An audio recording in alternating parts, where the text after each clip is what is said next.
Day 6, man, it's prep day. We about to get out here and get it done. Man, is Mother's Day a heathen holiday? How many churches will hold a Mother's Day service?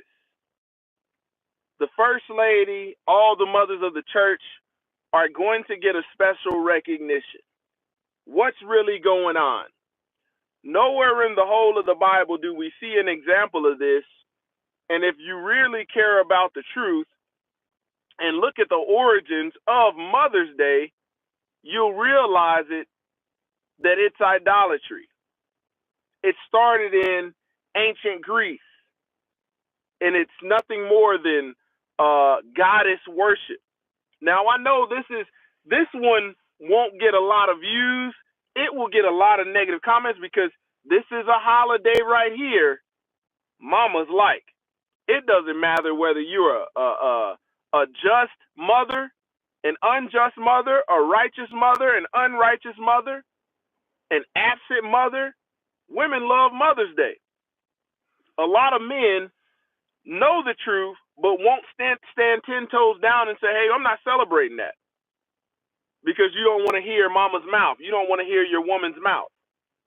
Truth of the matter is, people like to say this stuff is not a salvation issue. That's the typical Christian excuse. It's not a salvation issue.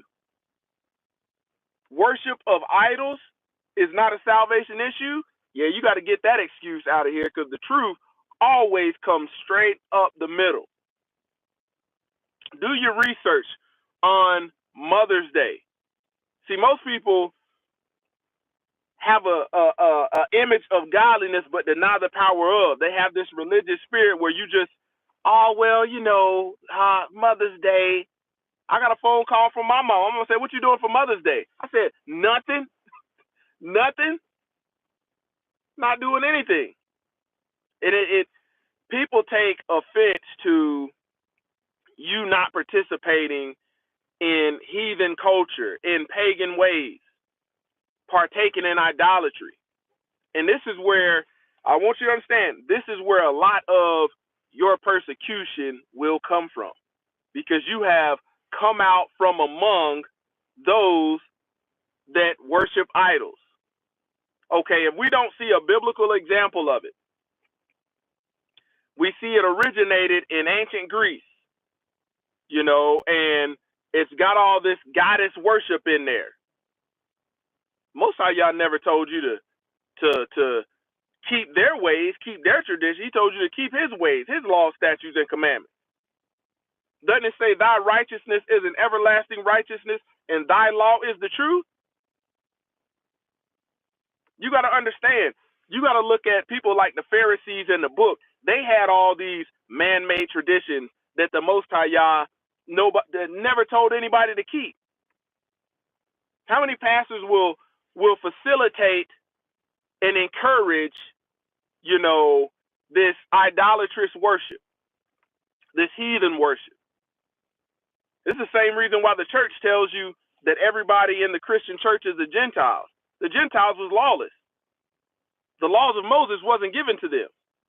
Romans 31, they asked the question, by this faith do we do away with the law? This is Romans 3:31. And it was by no means we uphold the law. We establish the law. So just because you got faith, you might got dead faith. And today I'm pushing you forward. What's it going to be? Is it going to be just to play the part when everybody's around, or behind the scenes, what's really going on? I'm telling you, man, standing 10 toes down for righteousness takes a certain level of intestinal fortitude, boldness, and you cannot do it without the genuine Ruach HaKodesh. You see what I'm saying?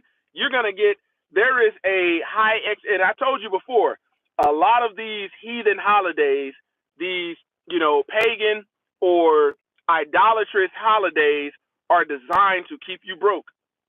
All of this prosperity that the Most High Yah has blessed you with, but you can't even realize it because there's always something else, whether it's Mother's Day, whether it's Father's Day, whether it's Labor's Day, all of that stuff. It originated with the heathen. Israel was told to come out from among them, be ye separate. The question is, will you separate yourself for the sake of righteousness?